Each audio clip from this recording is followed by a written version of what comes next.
இப்போ நல்லா தெரிஞ்சவங்க வந்து அவங்களாம் ஏற்பாடு பண்ணிக்கிறாங்க.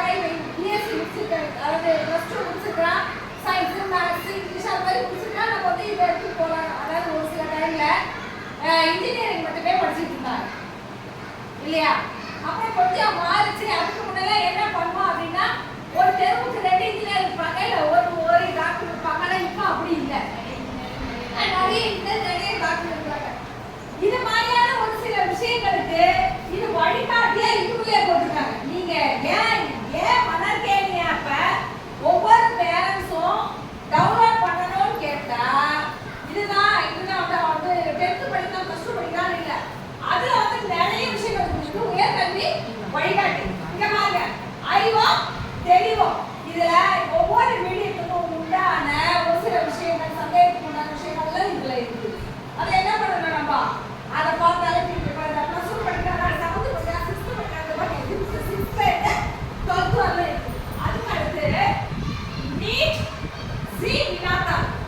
இதுல என்ன அப்படின்னு சொன்னா ஒவ்வொரு சப்ஜெக்ட்டுக்கும் உண்டான இதெல்லாம் பிசிக்ஸ், கெமிஸ்ட்ரி, ஜுவாலஜி, பாட்னி இருக்குது. சிக்கு வந்து மேத்தமேட்டிக்ஸ், பிசிக்ஸ், கெமிஸ்ட்ரி. அப்ப வந்து என்னன்னா காசு கொடுத்து படிக்கிறமே நீட்டுக்கு என்ன பண்றது அப்படின்னு யோசிக்கலாம் இல்லையா? அது தேவையில்லை. நம்ம மனக்கேட்டியே எல்லாமே இருக்கு. அதே மாதிரி வந்து இதுல நிறைய விஷயங்கள் இருக்கலாம்.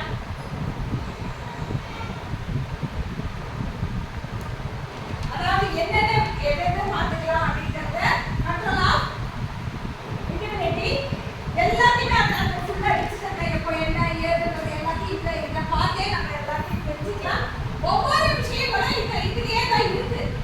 அதனாலதான் என்ன பண்ண சொல்றாங்க அப்படின்னு சொன்னா, மனக்கேணி ஆப்பை டவுன்லோட் பண்ணா அதுல பாருங்க, இப்போ தமிழ் கல்ச்சர், தமிழோட தொன்மையை நம்ம பத்தி தெரிஞ்சுக்கலாம். ஒரு சிலருக்கு தெரியாது. இப்போ நம்ம கீழடி ஆய்வு, கீழடியில என்னென்ன பண்ணாங்க, கீழடியில என்னென்ன பண்றாங்க அப்படிங்கறதும் வந்துருது. அதே மாதிரி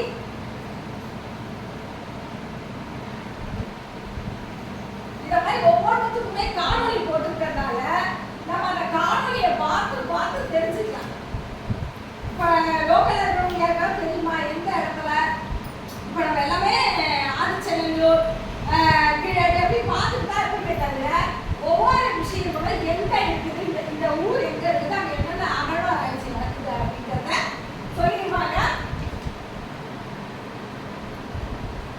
இந்த மாதிரி ஒவ்வொன்றுத்துக்கும் இப்படியே வழிகாட்டி இருக்கிறதுனால கண்டிப்பா மனக்கேணி ஆப் அப்படிங்கிறது 1ல இருந்து +2 வரலும் படிக்கிற குழந்தைகளோட பேரண்ட் கண்டிப்பாவே இது என்ன பண்ணணும்னா டவுன்லோட் பண்ணணும்னு சொல்றாங்க. ஏன்னா நாம இப்போ சொல்றோம், என்கிட்ட வந்து செல்போன் இல்லை, மற்ற விஷயங்களுக்கு தான் பயன்படுத்துறோம் செல்போனை. நம்ம என்ன பண்ணலாம், இந்த ஒரு